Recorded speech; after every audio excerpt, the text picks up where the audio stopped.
At my grandma's while reading, we were already spending her money. The room was quiet, but the greed was loud. My dad leaned back like he already owned her house. My sister Ashley scrolled her phone and whispered, "Can we just sign and go? I have content to film."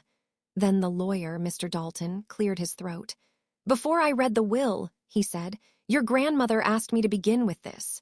He placed a small, worn notebook on the table. She called it her kindness contract. My dad laughed. "Is that really necessary?" Mr. Dalton opened it.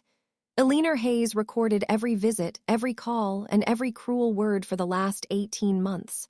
My stomach dropped. "January 4th, he read. "Called my son Mike. He said, 'I'm busy, call next week.'" Next week never came. My dad shifted. Another page. "February 12th. Granddaughter Ashley visited, but only to film a sad video. When the camera turned off, she said, 'Okay, I got the shot. Can I go now?'" Ashley's face went pale. Mr. Dalton continued. "March 3rd, big storm, power out. I begged my son for help. He said, 'Call an Uber.' I'm not driving in this." He paused. "Same night, Rosa, a grocery store cashier, walked me home in the rain. She refused my money and said, 'You remind me of my abuela. I'd never leave her alone.'" A stranger, written into my grandmother's heart. Ashley slammed the table. "This is ridiculous. She was old." Mr. Dalton didn't look at her. He lifted a printed page. "A transcript from Ashley's live stream."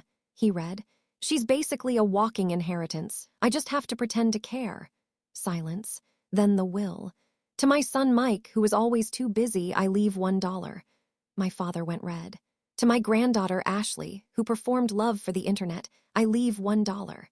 Tears filled her eyes, not from guilt, from losing the money. "To my grandson Tyler, who only came for loans, I leave $1. Then the final page. "To Rosa Martinez, who walked me home in storms, listened to my stories, and never asked for anything, I leave my home, my savings, and everything I owned. You were family when my real family forgot how to be." Rosa covered her mouth, crying. "I never did it for money," she whispered. Mr. Dalton read Grandma's final words. "Blood gives you a last name. Kindness gives you a place in my will."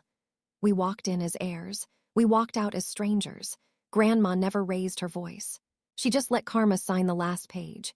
If you like stories like these, Karma, Betrayal, and Quiet Revenge, subscribe to the channel.